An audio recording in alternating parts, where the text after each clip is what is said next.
Welcome to the 10K Creator, a podcast with me, Darren Smith from Craftsman Creative, and your own Joe Polizzi, where we document and break down how I and other content entrepreneurs can get to 10,000 email subscribers and $10,000 per month in revenue. All right, welcome everybody. This is episode 4 of the 10K Creator show / podcast. Joe was kind enough to let me do the intro today. So wow, welcome everybody. I just feel like really special because I'm on Joe's podcast, which I've listened to for over a year now. And it's a cool, surreal experience. So hi, Joe. How's it going? Darren, this is fantastic. We're having a ball doing this thing. Hopefully people are getting something out of it. Again, big thanks to our key sponsors, StreamYard, Lulu, ConvertKit for making this possible. We've talked about that. But this episode, we're going to get into talking about some revenue and projects and maybe setting the stage for ultimately what your company, what your content brand is going to be, and all the different revenue levers that you can look at and pull. And this is now is the time when you want to start thinking about that. So why don't I get you started with kind of where you're at or where you, I mean, because we're getting to the point now where, you know, we're talking, this episode was supposed to be, you know, you're at 1,000 to 1,500 from an audience standpoint. And we want to get that same goal, 1,000 to 1,500 a month in revenue. But again, as you talked about last episode, you know, this is just a process. This is just kind of steps in the plan wherever you might be. When you think about revenue and projects from that standpoint, where you are at or where you were at that time, what made the most impact for you? How do you think about projects? Why are they so important moving forward? Give me an idea. Hey there, we will get right back to the show after a few quick words about our incredible sponsors. Whether you have an established following or you're just starting out, books are an easy way to build credibility, diversify your revenue streams, and connect with your community. And just like Darren, you can use Lulu's free platform to turn your best performing content into a beautiful book to benefit your creative endeavors. With their e-commerce plugins, growing your audience and selling your work directly has never been easier. Create an account today to publish, print, and prosper at lulu.com, Lulu.com. Watch your first YouTube video. Read your first blog post. Find your first newsletter. Listen to your first podcast episode. Now, compare it to your most recent piece of content. It's night and day, isn't it? That's how much your content has grown, how much you've grown. If you're like most creators, your email marketing platform reminds you of that first creative effort. It has not kept up. You need a fresh start. Get that fresh start with ConvertKit. StreamYard is the easiest way to create content right in your browser. You can multi-stream to your social media platforms, host a weekly show with special guests, create webinars, record podcasts, create videos, and more. And they make it easy to brand and customize your videos inside the studio before you even go live. StreamYard's a popular tool amongst live streamers, video creators, YouTubers, and podcasters. StreamYard makes it simple to get professional and polished content every time. Get started now for free at StreamYard.com. Yeah, I mean, I think it's important to note that these things don't always go hand in hand, right? You're not saying that when you hit 1,000 email subscribers, you're going to be making 1,000 or 1,500 a month. They aren't correlated that way, but we're talking about them in each episode at the kind of the same time. So here's a strategy at this phase of audience, and here's a strategy at this phase of revenue.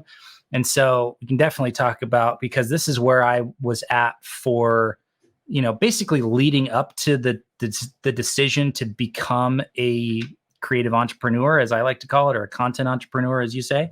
And I'm really still in that kind of 1,000 to 1,500 a month revenue from my personal projects. Now, I make, like, it's important for the audience, I think, to know that, like, I have a full-time revenue gig. It's not full-time work, but I work as a film producer. And so 4 or 5 months of this year so far, as we're recording this in late September, I've been making 10,000 plus a month as a film producer.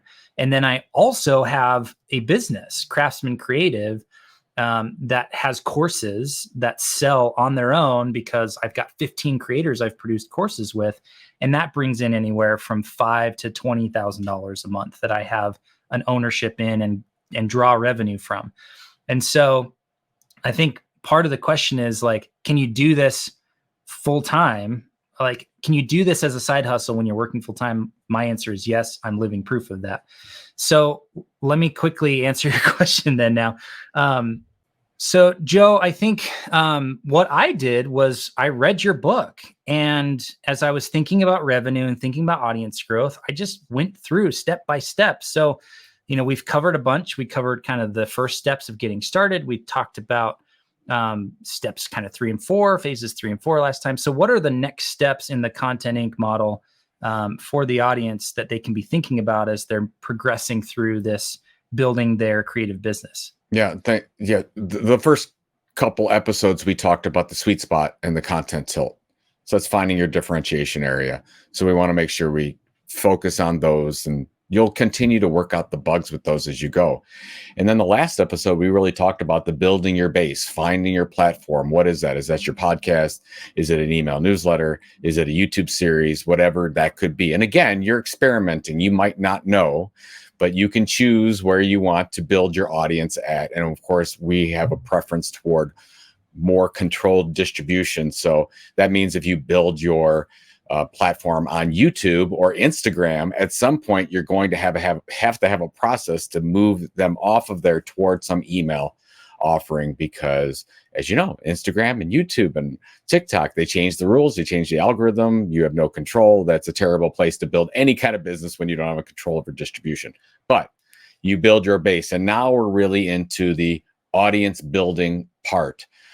When you think of, we talked a little bit about SEO keywords, very, very important in this. But at the same time, you're building your audience. You want to make sure that you are promoting it in a way that's going to get people to actually engage in your content. Just because you create a blog post is, we've talked about this before. We create a blog post, you create a podcast, you may not get anybody to listen to it. Why are you doing this? I think a really important part of audience building, and you've been great at this with your courses, so I applaud you for this, is partnering with other influencers, with other creators that are targeting the same audience that you are. And I'll give you an idea of a project that we ran that really worked for us. And I think it would still work today, depending on how you did it. But when I launched in 2007, 2008, around the idea of content marketing, nobody knew me from anybody. I mean, I wasn't an expert in this. I was just trying to build an audience. I didn't know what to do. And I put together something called the Top 42 Content Marketing Blogs. And that's where we partnered with, well, they didn't know that. I was partnering with them, 42 different blogs that were getting, where's my audience at? They're on those blogs. And I put together a little research project, and we started to rank them, put out a press release. Hey, this is the #1 blog. Here's the top 10. So Jay Bear and Lee Auden and a bunch of other smart people that we were promoting them. And then they ended up coming back and saying, "Oh, Joe, this is great. How can I work with you? And I want to promote this." And that project went on for 3 or 4 years. And we got a bunch of links from people, and it really, really worked well. Well, that's just an example of a project. Darren, you've done yours with working on your different give or offers that people want to go ahead and buy. You've worked with different creators on that stuff. I like to think about less about revenue at this point and more about audience building and how people are going to find you. So that's about, are you getting on other people's podcasts? Are you sharing that? If it's like, and you and I have done this already, like we've swapped, like I promoted your newsletter, you've promoted the Tilt newsletter. These, you have to have a formal process for making that happen, or people are not going to find you. So any type of partnership you can have with other influencers. Have you done a lot? I mean, more than just the courses. What's really worked for you in partnering with other creators? Yeah. My short answer is that projects are kind of a secret weapon for creators because they kind of open a lot of doors. When you reach out to somebody and say, "Hey, I want this thing from you," it's rare to get a response. And if you do get a response, it's usually a no. I can speak from experience because if I open LinkedIn any day of the week, I've got a dozen questions in there Hey, do you need help with SEO? Hey, do you need help with lead generation? Hey. And it's all about them. Yep. Rarely, not even once a month, maybe once every 6 months, I get a creator who comes and reaches out and says, hey, I have an idea for a project. And then I'm like, ooh, a project, because project means time boxed, right? It means a short, here's an in point, here's an out point. It ends at this stage. So I've used projects strategically for collaborations, but I also use projects as kind of the vehicle to grow my business. So here's what I mean by that. If you think of, let me use a crude analogy, but what's a better car, a Lamborghini or a Ford F-150? And the answer is, it depends. It depends. Because yes. if you're doing a track race, you would never do that on a Ford F-150 because it would probably roll on a corner, right? If you were taking that at 90 miles an hour, you'd flip that thing and it would be toast. But on the flip side, if you tried to tow a trailer across the country for a family road trip of a family of 6, you would never do that in a Ferrari or Lamborghini or some high-end sports car because you'd burn out the engine, you'd waste terrible amounts of gas, and you wouldn't be able to fit all of your people in it. So the answer always is, it depends. So when I think of projects, I think of them as vehicles. And the reason I do that is because I start with what's the outcome. And just like we talked about in episode 1, the outcome first approach to things informs the vehicle I'm going to choose to achieve that outcome. So let me give 2 examples. The first one is my book. When I decided I was going to write a book, I decided to use it as a vehicle to grow my email list and my Twitter following. And so that's what informed the strategy of writing the book in public, because I knew if I just, holed up in my room and typed 2,000 words a day and then hired an editor and then released the book, nobody would have cared, because who is this guy? I didn't have a big enough audience. I didn't have the things that I need to have a successful launch.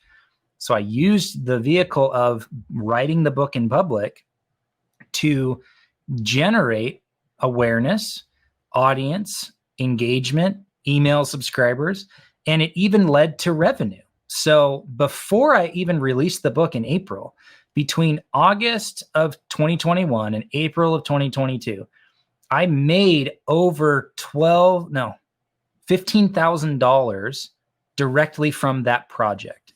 Well, how? Well, some of it was pre-sales. I also opened up early access to a community I was going to launch with the book. So I had about $1,000 or $1,200 revenue from that. But the big one was that I had a consulting gig pop up because I was doing this work. The project being like in public, showing up every day, writing this book and talking about these things. A audience member reached out and said, I think you could help our business. I'd like to talk about a consulting opportunity. And I said, great. And that ended up being $1,000 a week for 4 months from the project of writing a book. So you never know what's going to happen. Projects are superpowers. It's a secret weapon. That's why I call them that, because you don't know what's going to come out of the woodworks. So quickly, the second one was me pitching this podcast to you. I pitched it as a project, not as a long-term open-ended thing. Hey, do you want to collaborate? And so it was kind of an easier yes, because you knew, oh, this is 10 episodes. I could do that in less than 10 hours of work over 3 months. Okay. In your mind, you're doing the quick math of, can I afford that in my schedule? If the answer is yes, and it sounds like it will help you achieve the outcomes you care about for yourself and the tilt, easy yes. So projects are such a huge way to get growth. And like full transparency, like this was a strategic partnership that I thought of because I knew you had the audience that I'm trying to acquire as well, or get in front of. So are people going to follow me from this podcast? Probably. Are people going to like me and know me and trust me and have all the things to where maybe they want to hire me as a coach or a consultant or buy my book or any of those things? Yeah, hopefully. It's not the only reason for doing this, but it's definitely part of it. And so choosing this project of this podcast as a vehicle to get those outcomes, that's how I thought about it as I was going through it all. Well, what's funny is this probably wouldn't have happened without your book, because the book was because you wanted the book at Creator Economy Expo, and then we talked there face to face, and that was the first. And then you went into more detail later, and here we are. By the way, if you would have pitched this as a regular podcast, I absolutely would have said no. But the reason I was like, I got too many things going on. There's no way. But I said, oh, 10, and we can package it this way. And I think it was like a 3 or 4 emails back and forth. And we said, here's the show. And I said, here's how we're going to sponsor these things. And it really worked out well. So since 2009, I've always had a goal to write a book every 2 years. And I have. Wow. Next Epic Content Marketing new version is coming out in 23. So that'll be, I don't know, number 10 overall. And probably the most important thing of anything that I've done has been this book schedule, getting it done. So I believe that if you're going to want people to think that you're a leading expert in your niche, you absolutely need a book of some kind. And that's your mission statement, that's your business card. And it's work. Don't get me wrong. You know that. You just went through the whole process. It's a lot of work to go through this, but you can do it in ways that's integrated with your publishing plan to make it easier. So I remember when I was starting to write Epic Content Marketing. So this is back in 2012. I'm like, oh my God, this is a 300-page book. And I was going to work with McGraw-Hill on it. How am I going to get this thing done? And I said, oh, okay, let's do a blog to book strategy. So my main platform was the blog. So I just said, okay, well, every blog post that I write is going to be a chapter. Boom, boom, boom. Had 25 of those, and I had 75% of the book done. So let's say it's a podcast. You can do the same thing. Do a podcast on it. You got the transcripts. Take that. You've got a chapter. So there's ways that you can build this thing as you go. So that's the one thing. Book is a great project. It can integrate into anything you're doing. But I really believe if you're going to take this content entrepreneurship seriously, you need to have a book. Second thing is what's really worked for me and a lot of other people are research projects. And you can partner with other people when you do research projects. I've done many of them over the years. The first one for Content Marketing Benchmark, I partnered with Ann Handley at Marketing Profs. That was brilliant. When I got into the creator economy area, partnered with Ann Handley again, herself this time, and Brian Clark and all the wonderful things he's doing at Unemployable and Future Freedom. And because we all were sort of targeting the same audience and it made sense to do that, I ended up pitching them. We did most of the heavy lifting. Most of the costs came from my side. They had the distribution and the name, and they reviewed it, and it worked really well. And we're going to probably do our third one next year. We just finished the second one on the Content Entrepreneur Benchmark report. But really, what's really important, we talk about revenue, really important. These things are sponsored. It's all good, but you get a bump every time a project like this happens if you do it right. So you'll see, okay, let's just say that you're looking at your blog audience or your email subscribers or whatever. And it's right. You're kind of going up a little bit, like it's a very soft incline.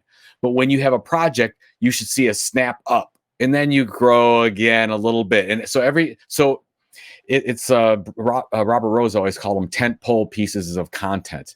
So every quarter, you might want to say, I'm going to put in the book is quarter 1. The research project is quarter 2. The podcast special series with so-and-so creators is quarter 3. And every time you should see a bump, and that becomes a consistent part of your scheduling as well. So you have your regular platform stuff that you're doing, and then you have these tentpole pieces ongoing. You might just that might be it. That might be actually all you need in your process. And then you tweak it, right? If you and I do this project and it doesn't work out for whatever reason, I'm sure it will, but let's say it doesn't, you say, okay, that was on my third quarter tentpole piece. Next third quarter, I'm going to do a different one. I'm going to partner with somebody on a research report, or we're going to do a mini event or whatever. Like events is another thing. I mean, whether it's a small event for 20 people, 50 people, whether it's something like Creator Economy Expo, where we're looking at more than 500 people, those are really important as well. But again, they're project-based. You work on them for a certain amount of time, and when it's over, it's over. And then you maximize the value out of that, but then you always come back and do it again. So I can't, when you get into, and we'll talk about this later when we really talk about diversifying, we're at this point where you don't know what your mix is going to be. But at some point, you're going to experiment your way there, like we did with Content Marketing Institute, and say, oh, okay, well, we have the blog. And then we added the podcast, and then we added the research report, and then we added the event, and all these things. Every 9 months we would add something, but we built the core audience base first. And it's so this is the point where you want to experiment with some of these things. And I don't know, are you thinking about, do you have another project in mind that you're thinking about? I know you're always, do you look, first of all, do you look at it that way? Do you say like every quarter or every, like I need to have a project going? Yes, I'm very much a project-based creator. I do have kind of the consistency stuff we talked about last time, which is like your newsletter, your blog, your podcast, whatever it is, your base. But I very much think in projects. And so I also think like 3D chess with projects. It's not just about one outcome, but it's like, oh, what other outcomes could happen from this thing? So my next project that I'll be announcing it probably will have announced before this episode comes out, but it's me testing the theory of the riches are in the niches, as they say, or that going really, really niche and serving that audience at a very high level is really kind of like where the money's at. Yeah. And so the next project is I'm created a site called indiefilmbudgets.com, where you can basically go and buy a template of a dozen different film budgets at different price points. So you have a starting point, because the pain point is those don't exist anywhere. If you Google indie film budget, you get blog posts, you get random people talking about it. You get the leaked thing from Sony from 10 years ago where it's like a $30 million budget. It's like, no, where are the budgets from 100,000 to 2 million? So I've built 25 of those over my career the last few years. I can just put them into a bundle and sell them for $100. But then I can also have a very quick capture form for like, if you want a custom budget done by a real line producer and you have $2,500 for that, schedule a call here. And it's going to be just another revenue stream. But what else can I do with that? How can I use that to get more than one outcome? Well, as I build that project, even though it's for a very specific small audience, I'm going to build in public. And so I'll start a Twitter thread just like I did for my book. And every day I'll post an update of what I'm working on that day. And here's the struggles I'm having. Here's how I overcame it. Here's a tactic I used, a principle I implemented. And so for my audience of creators, they're going to watch me go through building a project, a new revenue stream day by day for like a month, and then I'll release it.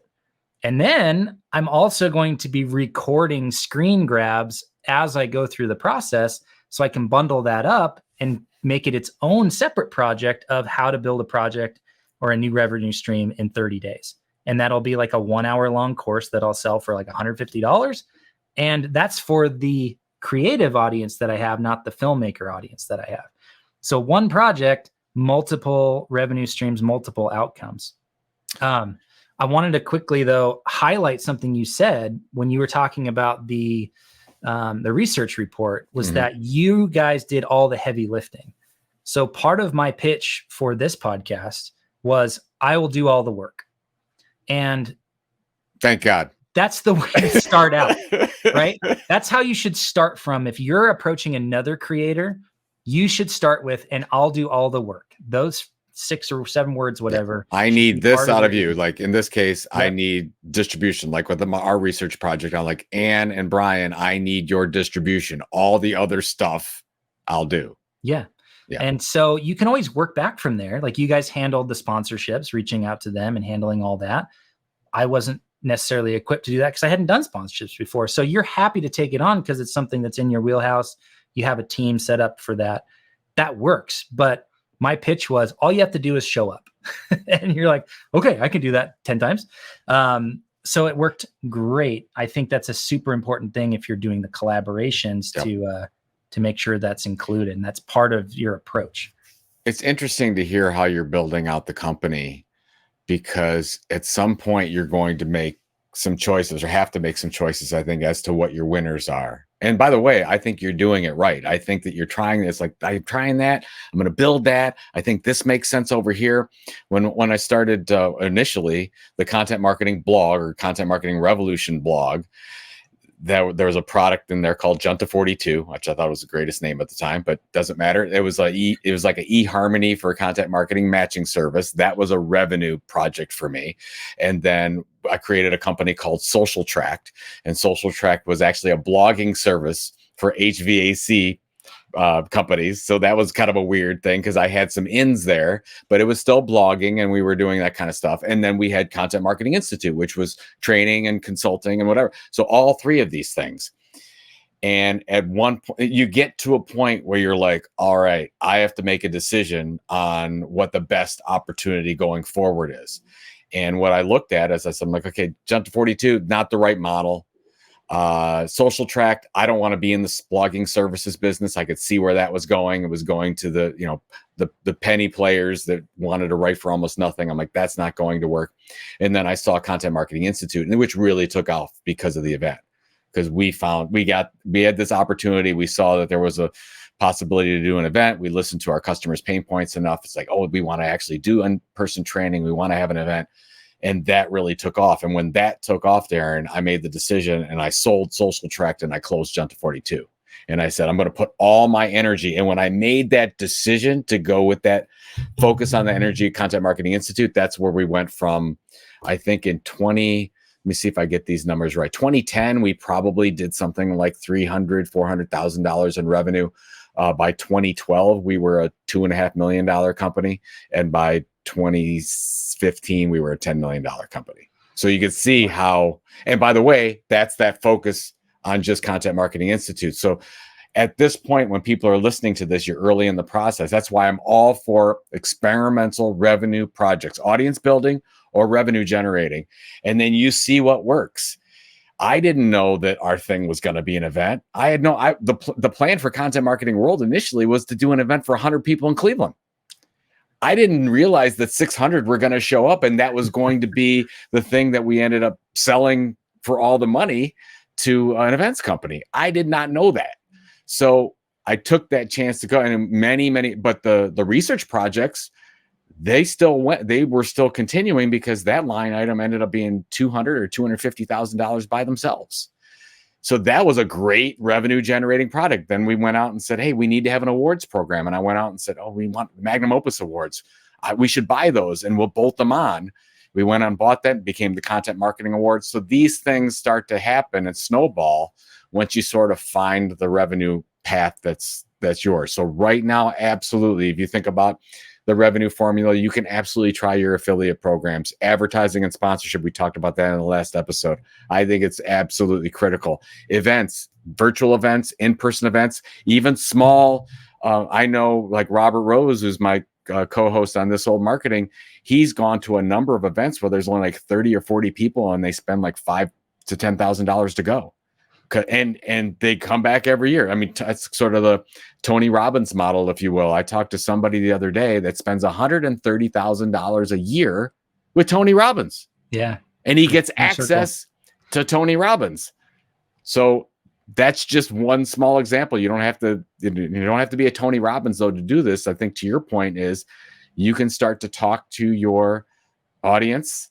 And the more you talk to your audience in email and ask them, like in your email newsletter, go ahead and ask them questions, see if they respond to you. You can start to build a relationship there and you can create some revenue projects you never thought were there before. So yeah, there you go. Oh, I love it. I think for me, the big takeaway and the thing that I am trying to implement over and over is how do I make it remarkable? How do I make the project something that other people will talk about naturally? Something that happened cool with my book was that people like Josh Spector and Justin Moore and Arvid Kahl and Kevon Chung, and like there were half a dozen people that grabbed one of the chapters of my book as I was writing it and put it in their newsletter to share with their audience. I didn't ask them to do that. So it was a remarkable thing by, pure definition of it, because people were remarking on it. They were taking it and sharing it. And so you want it to be as shareable and remarkable as possible. And then how do you get multiple outcomes from a single project? How can you get revenue and audience from the same project? And that will inform what the project is and how you create it, whether you do it publicly, what partners you bring in, because they have aspects that you don't have that will benefit the project and benefit you getting that outcome sooner or at a greater degree. And so I'm a huge proponent of projects. I try to do at least one a year when I'm doing movies, because I did 2 movies this year. I was out of commission on the creator side for 5-6 months, but still doubled my email and my revenue this year because I had projects and I had this base layer going on in the background. So I've got 2-3 projects lined up between now and the end of the year, which is a lot, but I also have time to do it. So you kind of have to balance with the time you have available, whether you're working full time. But I very much think in projects as a creator. Yeah, and you're laying the groundwork too for something magical. Like I would recommend at this stage, and I don't know if you've done this, Darren. Maybe this is something that you could think about: is possible sponsors, possible partners that would want to work with you, and you list them. So let's say there's 10 that you know of that would be a perfect fit for that want to reach your audience. I list those and I'll go through and I'll start doing research on them. I'll go to their website, I'll listen to their podcasts, I'll engage in their blog posts, whatever, and I'll try to figure out what's their biggest pain point. Like, what are they trying to position themselves as? And then what maybe do I feel is missing?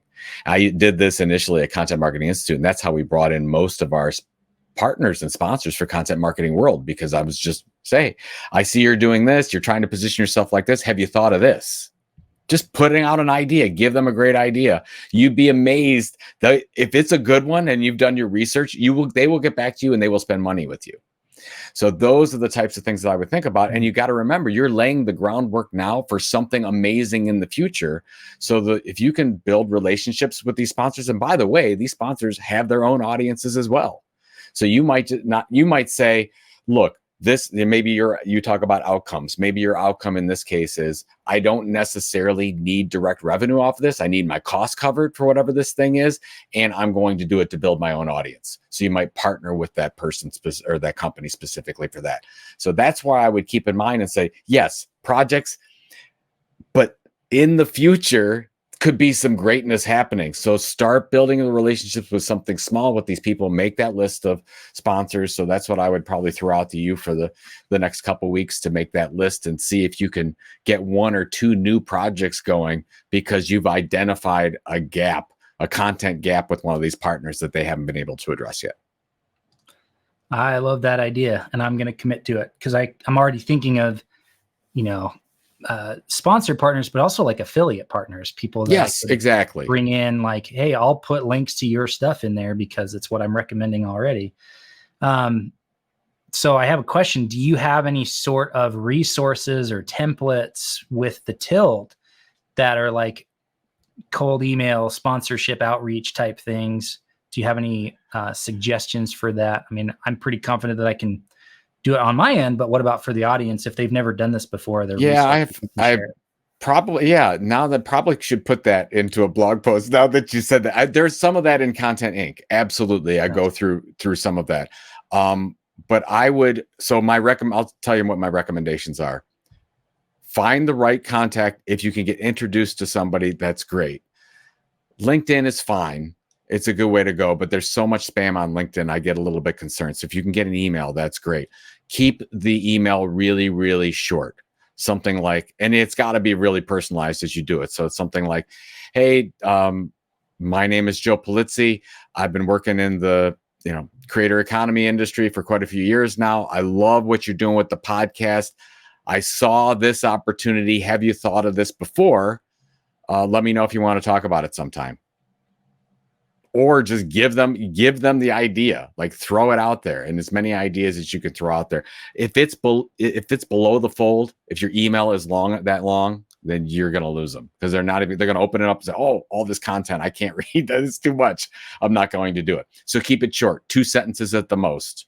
And if they can click on for more information, or you could just say, hey, for more information about me, go to my page. But you will open up some opportunities. I'll tell you what, like, Joanne, who's our good friend at StreamYard, the reason why that they're sponsoring this whole podcast is because I asked Mike Stelzner from Social Media Marketing World, who had a relationship with Joanne, to introduce me. And so I knew that Mike had a relationship with StreamYard, and we did the introduction. We became sort of email friends, if you will. And then this opportunity came up, and she was like, this is great. So those types of things can happen. You have a great network of people that you can lean on. Yeah, like if I was connected to somebody, I would absolutely make an introduction. All kinds of creators. So that's where you can get an introduction. That'd be great. And then a very, very short pitch, and don't ask for money. Just give an idea. Yeah. Yeah. Brilliant. And that's it. So there's the strategy. Good. Awesome. I think we covered enough in that episode. But wanted to, again, big shout out to StreamYard. We've been just talking about Lulu. So if and you produced, and we've been talking about your book, you produced that with Lulu. So if you want to do a book, Lulu's they're the printer. There you go. They have the integration that works the best. So, and then, by the way, both of us use ConvertKit as our email automation. As I mentioned off camera, I've been using ConvertKit since 2013. I was probably one of the original 50 or 100 subscribers. You're the ConvertKit OG. ConvertKit OG, man. That is crazy. Yeah, it's amazing. Again, by the way, another, when you reach out to projects for sponsors, if you use their stuff, it does help. It helps. So it definitely came in handy here. Hey, we're your customer. Would you support this thing we're doing? I want to help you get more customers. Can I help you get more customers? Would you like more customers? Great. Exactly. So we're going to end this episode now, but we've got one more episode of you and I kind of continuing this path through the Content Inc. book. We're going to get into a little bit, probably diversification, if you will, and talk about as you're expanding your content empire, what you need to do. And then we may have some special guests for some of the episodes after the next one. So look forward to that. That should be really fun. And it'll take a lot less of my time than it will be yours, I think. So there you go. Amazing. Thanks, Joe. Thank you. Hey creators, that's it for today's episode, and another special thanks to our sponsors Lulu, ConvertKit, and StreamYard for making this season of the 10K Creator possible. Now you can find links and show notes at 10kcreatorshow.com, and every week we'll have different giveaways for people who share the show with their friends and audiences, so head over to 10kcreatorshow.com to learn more. If you're listening for the first time, be sure to subscribe to the Content Inc. podcast, as this show will be on the Content Inc. feed each week. Thank you so much for listening, and we will see you in the next episode.